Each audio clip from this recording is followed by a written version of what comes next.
ملين في سلسله البرطمانات اللي هتنفعك وتفيدك جدا في مطبخك. ويلا بينا اقول لك ايه اللي هنعمله دلوقتي. بهارات السمك اللي كلنا بنكون نفسنا نعملها وطعمها وريحتها خطيره، وبنشتريها من محلات العطاره علشان خاطر تدينا نكهه حلوه. لا، احنا هنعملها في البيت بكل سهوله. اول حاجه هنعملها طاسه. هنا الطاسه دي انا مستخدماها في تحميص بهارات قبل كده، هسيبها لكم برده في الكومنتات. بصوا معايا هنا 4 معالق كبار من الكمون، هاخد عليهم 3 معالق كبار من الكزبره حصى زي ما انتم شايفين، هاخد عليهم معلقتين كبار من الفلفل الاسود، هاخد عليهم كمان شطه سوداني مجففه.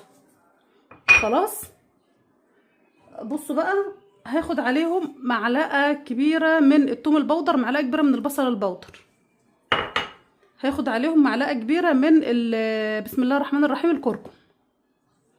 المكونات دي هاخدها على نار عاليه وهبدا ان انا اقلب فيها علشان خاطر احمصها.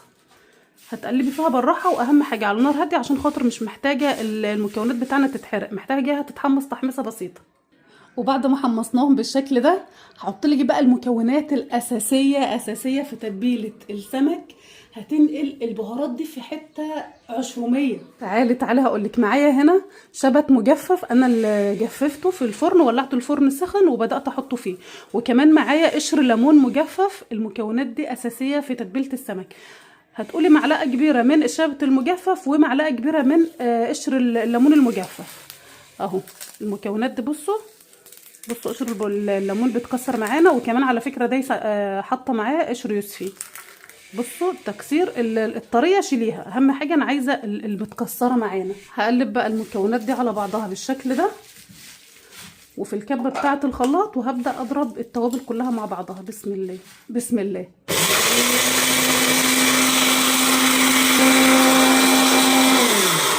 هوريكي بقى شكل ولون البهارات بتاعت السمك بعد ما اتفرمت. بصي بقى ما شاء الله، شايفه اللون بتاعها عامل ازاي؟ شايفه خطيره قد ايه؟ ويا سلام بقى لما تحطيها على السمك، هتديله طعم يا ولاد خطير. البهارات اللي هطحنها هحطها في طبق ناشف بالشكل ده كده، وهكمل باقي الكميه بنفس الطريقه. دي اخر شويه من التوابل، ما شاء الله اتطحنت اهو بقت زي الفل. هفضيها بقى هنا كلها، وادي الكميه التانية. ما شاء الله الكميه دي هتقعد معاكي كتير، يعني كل اللي احنا حطيناه شويه معالق هتقعد معاكي فتره كويسه. هتحطي بقى عليهم نص كوبايه من الملح. قلبي بقى الجمال ده مع بعضه اهو. ما شاء الله.